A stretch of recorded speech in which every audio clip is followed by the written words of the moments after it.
After my uncle forwarded that video, I felt like everything I believed in had been upended.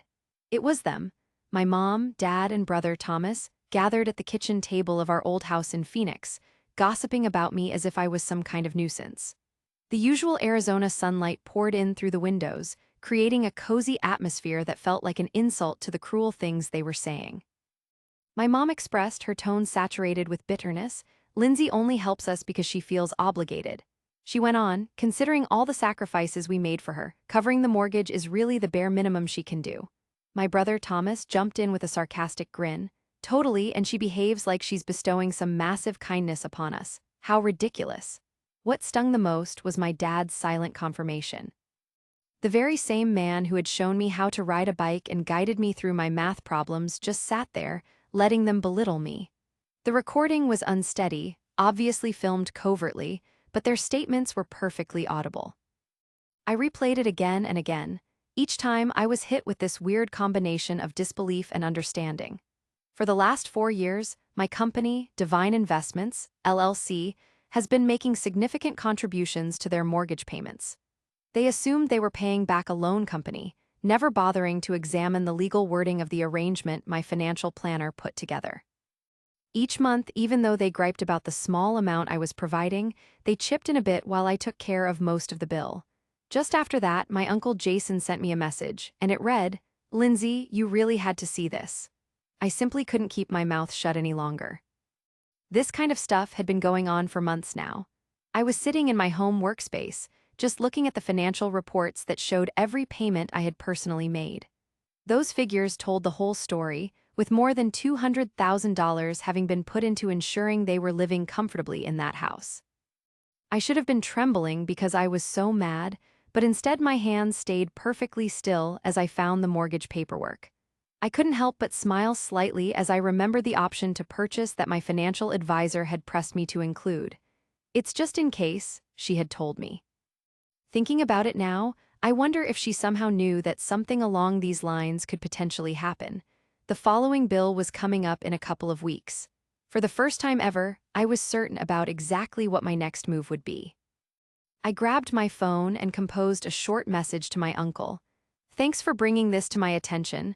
I won't tell them you were the one who showed this to me, don't worry, but things are about to be very different." They would never admit it, but I've consistently been the family's backup plan. I intervened when the housing market in Phoenix collapsed 4 years ago, and they were about to lose everything. I was 27 at the time, and I was already doing well in my job as a manager in software development. What's really funny is that they have always been against the job I chose. Instead of pursuing my own path, they pressured me to inherit Dad's failing real estate venture. Mom would voice her disapproval, her mouth tight with disapproval, insisting that software wasn't a suitable career for someone like me. Thomas, she'd say, was the one who actually understood how businesses work.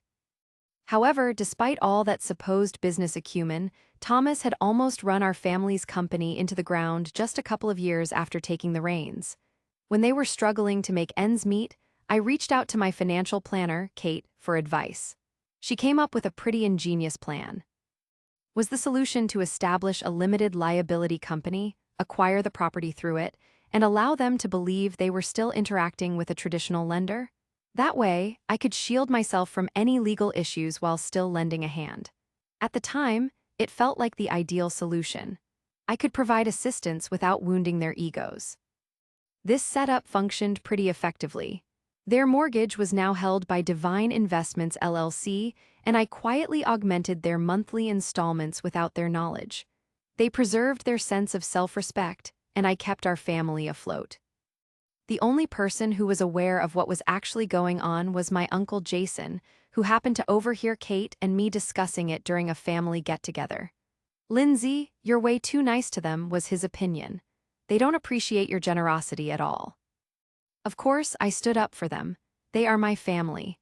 They might not agree with the life I've chosen, but they've always provided me with stability and a place to live. After rewatching that video for the fourth time, I came to the jarring realization of how mistaken I had been. Their words echoed incessantly within my thoughts. "She's indebted to us." What a ridiculous sentiment. It's the absolute minimum she could do, Every single statement felt like a dagger being plunged further into my heart. I booted up my computer and signed into the business's online profile. The upcoming payment on the mortgage was scheduled for the 15th, which was coming up in just a couple of weeks. They were always timely before this, consistently sending their share of the payment like a well-oiled machine.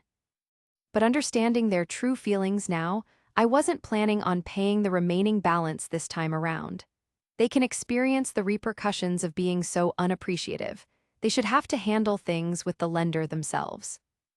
They were completely unaware that their daughter, the person they see as a useless weight, was actually the owner of the property.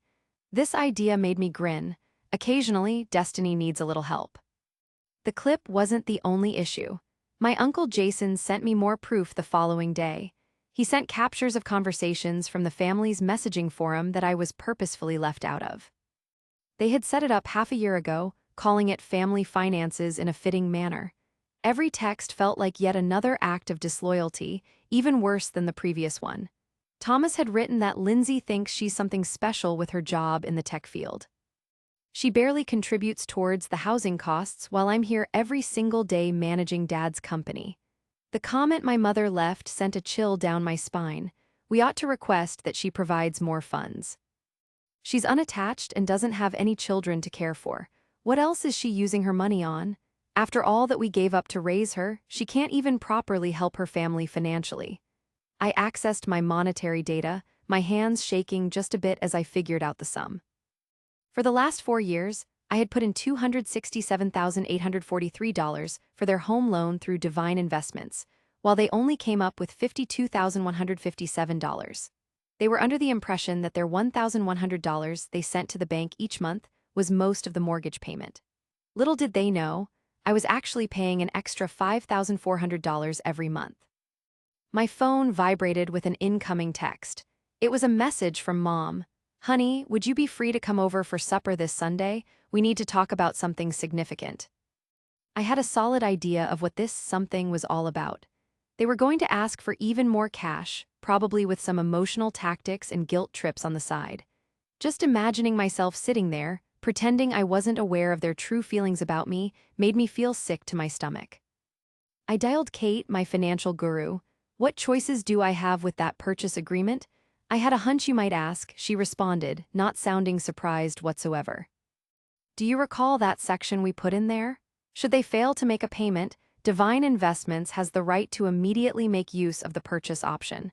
The house would then be completely yours, and they'd just become renters on a monthly basis." I began to see a strategy taking shape. And what if they were slow on paying their rent? Regular Arizona rules for eviction would be in effect. You'd be perfectly justified in giving them a notice. She took a brief pause. "Lindsay, are you positive this is how you want to handle this?" I started thinking about years of them looking down on me. The idea of being their personal bank account as they made fun of me in secret. I remembered Thomas ruining Dad's company while they complimented his talent for business. I mulled over every single condescending remark directed at my professional life, my personal decisions, and what they imagined I owed them. "Yep," I responded, my voice even and controlled. "I'm absolutely certain. But I'm not going to spill the beans just yet. For the time being, I'll let them assume nothing's amiss." I sent a message back to my mom. "Naturally, I'll be there for dinner. I'm eager for it." The little heart symbol felt a little sarcastic, honestly. But it was a must. Truthfully, they raised me to be this way. Sometimes the most effective way to get even involves keeping a perfectly straight face. The upcoming mortgage payment was coming up fast, only 13 days away. And for the first time since this whole agreement started, I wasn't going to be the one there to rescue them when things went south. That Sunday dinner felt like a huge test of my own willpower. I pulled up to their house in Phoenix right at 6, the setting sun coloring the desert scenery in hues of orange and violet. The house, which technically I owned, looked precisely like it had for the last 2 decades. The well-known aroma of my mother's lasagna floated through the air, a carefully planned move designed to make me remember the good old days. "Lindsay, honey?" My mother hurried over to embrace me, her expensive bracelet sparkling in the light. I spotted that it was brand new, probably bought with cash they really should have used for their mortgage payment, which was due in just over a week. Thomas was sitting at the dinner table, looking even more self-satisfied than normal in his neatly pressed business casual outfit. "Hey there, sis. It's great of you to make some time for your family." I chuckled to myself as I recalled his words about how little I contributed. Little does he suspect his whole life is propped up by my kindness. "I always make time for the people I love," I responded, a wave of sarcasm washing over me. My dad came out of his office, his spectacles sitting on the bridge of his nose. He was looking over documents that, from what I could see, were records from the bank. I almost burst out laughing at the scene. They were thoughtfully getting ready for their spiel. "Before dinner," Mom started, putting the lasagna dish down, "we wanted to discuss something of importance." She looked toward my father, who gave her a reassuring nod. "Sure," I said, dishing out a serving for myself. "What's up?" Thomas gave a small cough. "Well, as you're aware, Dad's company has been going through a rough patch," he started. "The housing market isn't as robust as it once was." I took a bite of the baked pasta, chewing deliberately. The company had been struggling ever since Thomas stepped in spite of the fact that the Phoenix market was doing better than ever. "We've been thinking," Mom went on, reaching her hand across the table for mine, "how fortunate we are to have a daughter who's so successful. Your father and I gave up so much to ensure you got a great education." I watched her act with a new level of awareness.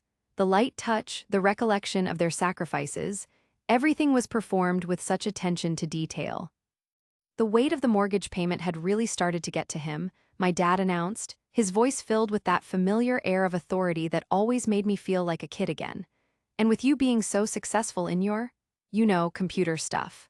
"Actually, it's software development," I found myself saying without thinking, even though they never really understood what that meant. "Yeah, whatever," he brushed off. "What we were thinking is that maybe you could chip in a bit more with those payments every month. After all, this is also the house where you grew up." If only they realized just how much of it I already owned. "All we're suggesting is an additional $2,000 each month," my mom chimed in without missing a beat. "It's a pretty small sum when you consider what you earn." I took another forkful of lasagna, trying to keep my cool in that brief moment.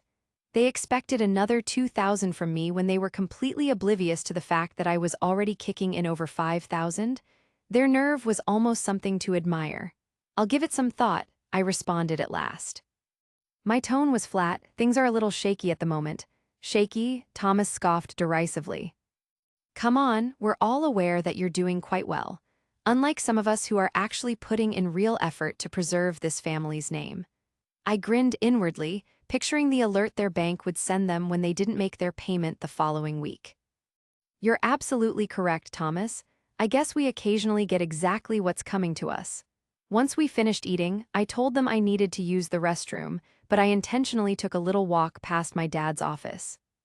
The door wasn't quite closed, and I was able to pick up snippets of a low conversation between my mom, dad, and Thomas.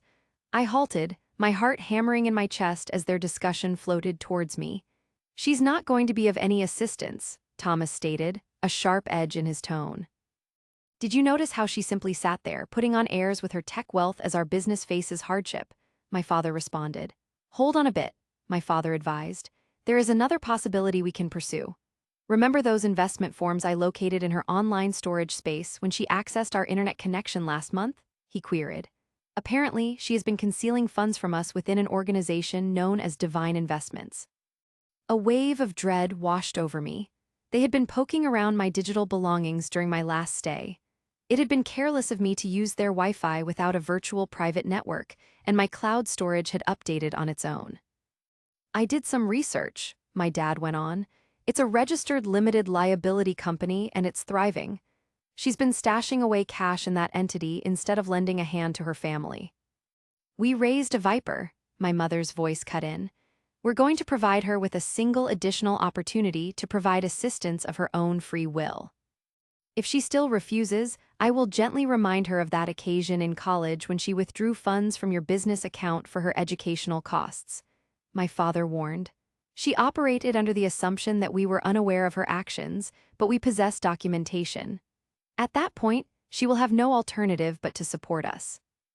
I found myself having to physically restrain my lips to prevent an outburst of laughter. The money that they were referring to, I had actually borrowed it with my father's blessing after their check for my college tuition had bounced. What's more, I had even repaid the full sum within a single month, complete with the addition of interest. I possessed emails that contained clear evidence of their actions. The blackmail scheme they were trying to pull was not only desperate, but almost laughable.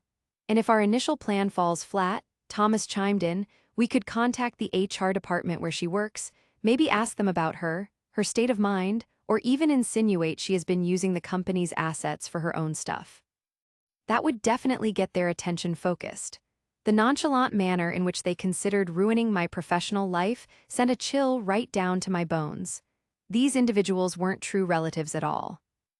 They were basically leeches pretending to be family. I stealthily made my way back to the restroom, gave the toilet a courtesy flush to make it seem like I was using it, and then headed back to the dining area. They came strolling back in a few moments later, each one sporting a rehearsed smile. "Sweetheart," my mother said in a sugary tone, "have you had a chance to think about what we talked about? You know, about helping a bit more with the home loan?" I held her gaze without wavering. "Truthfully, yes, I have. You're absolutely right. Family members should support each other. I'll give you my final decision in approximately a week and a day." The timing wasn't just a coincidence. Their mortgage payment was scheduled for 8 days from now, and I had a very clear idea of what would transpire if they failed to pay it on time. Divine Investments would at last reveal who really owned it. 8 days? Thomas questioned, looking puzzled. Why would you need that exact amount of time? I got to my feet, scooping up my handbag. I simply need to review some details with my money manager. It makes sense, doesn't it? Being cautious with my finances is simply smart financial management. I grinned at Thomas, repeating the expression they loved to use. My mom led me to the entrance, enveloping me in yet another carefully planned embrace. "Sweetheart, we were confident you would comprehend." The bonds of kinship always take precedence. I replied affirmatively, yet I was contemplating the notice of dispossession I had already composed. Family always winds up with precisely what they've earned. While making my way back, I dialed my Uncle Jason. "You were correct in your assessment of them," I remarked upon his answering, "but there's no need to fret. I'm through acting as the quiet accomplice in their theatrical production. The final scene is about to unfold. The days of the week seem to inch by at a snail's pace, filled with agony. My family relentlessly continued their push, consistently sending messages concerning their pressing economic predicament. Every single text only served to solidify my determination. I passed along each message to Kate, the financial expert who aided me in preparing for the clash I knew was coming. Kate verified in our discussion 3 days prior to the deadline, the legal forms are all finalized. Once they fail to fulfill the obligation for payment, Divine Investments possesses the right to promptly activate its buyout clause. I've even gotten the formal eviction notices ready, in case they prove necessary. I gave a nod while carefully examining the paperwork. "And you're completely positive that all of this is lawful and airtight? They can't challenge this in court?" "They put their signatures on the arrangement 4 years prior," Kate reassured me. "Your dad barely gave it a look. He was simply far too eager for the monetary rescue. Everything is perfectly within the boundaries of the law."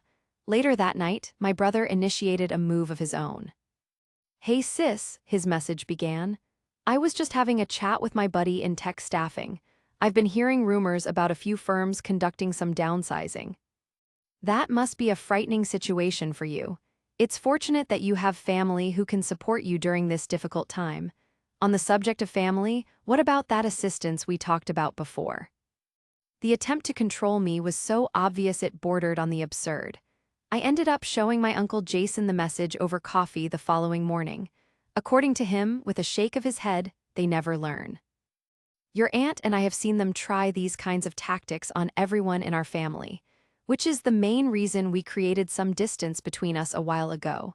You know, did you realize they rifled through my paperwork when I came over?" I wanted to know. "That doesn't surprise me in the slightest. They pulled the same stunt on your cousin when she stayed at their place the previous year. They're perpetually searching for something to hold over people." He stopped talking for a brief moment. "You sure you're prepared for what's coming? They are not going to react well to this."